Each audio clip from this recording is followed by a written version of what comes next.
یہ صدائے حریت جموں کشمیر ہے، پیش خدمت ہے خصوصی اپڈیٹ۔ بھارت کے غیر قانونی زیر قبضہ جموں کشمیر میں بھارتی فوجیوں نے اپنی ریاستی دہشت گردی کی تازہ کارروائی کے دوران ضلع راجوری میں ایک اور نوجوان کو شہید کر دیا، جس سے علاقے میں شہید ہونے والے نوجوانوں کی تعداد بڑھ کر 2 ہو گئی ہے۔ قابض فوجیوں نے نوجوان کو ضلع کے علاقے سندربنی میں تلاشی اور محاصرے کی ایک کارروائی کے دوران شہید کیا۔ کارروائی کے دوران زخمی ہونے والے بھارتی فوج کا ایک جونیئر کمشنڈ افسر زخموں کی تاب نہ لاتے ہوئے چل بسا۔ 29 جون کو شروع ہونے والی کارروائی کے دوران اب تک 2 بھارتی فوجی ہلاک ہو چکے ہیں۔ بھارتی پولیس نے ضلع بانڈی پورہ کے قصبے حاجن سے ایک کشمیری نوجوان کو گرفتار کر لیا ہے۔ پولیس نے مزمل شیخ نامی نوجوان کو قصبے کے علاقے گنڈ جہانگیر میں ایک چوکی پر تلاشی کے دوران گرفتار کیا اور بعد ازاں اسے عسکریت پسند قرار دے دیا۔ محبوس حریت رہنما شبیر احمد شاہ نے کہا ہے کہ بھارتی حکومت نے انہیں جیل میں مرنے کے لیے کورونا وائرس کے مریضوں کے ساتھ رکھا ہوا ہے۔ شبیر احمد شاہ نے تہاڑ جیل سے ٹیلی فون پر سری نگر میں اپنی بیٹی سے گفتگو کرتے ہوئے کہا کہ وہ انصاف اور تنازع کشمیر کے منصفانہ حل کے لیے شہادت کو ترجیح دیں گے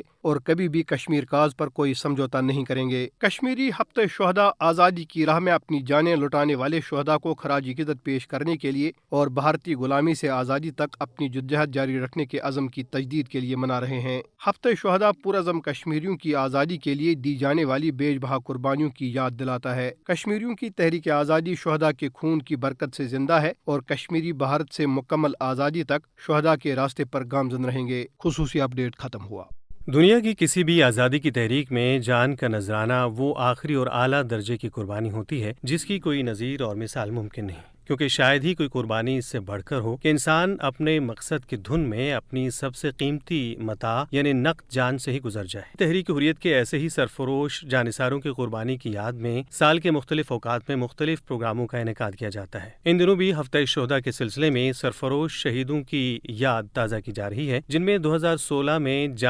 جان آفریں کے سپرد کرنے والے برہان مظفر شہید اور 13 جولائی 1931 کے شہیدان وفا کی یاد میں ہڑتال، مظاہرے، تقاریب منعقد کر کے ان کی قربانیوں کو خراج عقیدت پیش کیا جا رہا ہے۔ ظلم کے خلاف مزاحمت اور شہادتوں کا یہ سفر آج بھی جاری و ساری ہے۔ ابھی گزرے دنوں میں شہید ہونے والے کئی نوجوانوں کی قبروں کی تازہ مٹی ظلم کے تسلسل کا پتہ دے رہی ہے، جبکہ 8 جولائی 2016 سے لمحہ موجود تک جارِ افواج نے 1425 معصوموں کے خون سے ہاتھ رنگے، جبکہ 29,656 زخمی کیے گئے۔ یہ سب مظالم لوگوں کے عزم کو توڑنے میں کامیاب نہیں ہو سکے اور آئندہ بھی ایسا ممکن نہیں، مگر نسل کشی کی یہ گھناؤنی وارداتیں عالمی ضمیر، انسانی حقوق کی تنظیموں، امن کے نام لیواؤں کے لیے ایک بڑا سوالیہ نشان ہیں، جنہیں یہ خون ریزی روکنے کے لیے مداخلت کرنی چاہیے اور ساتھ ہی ساتھ یہ دیرینہ تنازع اقوام متحدہ کی قراردادوں کے مطابق حل کر کے خطے پر چھائے حالات کو بدلنے کے لیے اپنا کردار ادا کرنا چاہیے، جس کے دونوں ملک کے عوام منتظر ہیں، اور خاص طور پہ جموں کشمیر کے عوام جو ستم رسیدہ اور حالات کی سنگینی سے کئی اشروں سے گزر رہے ہیں۔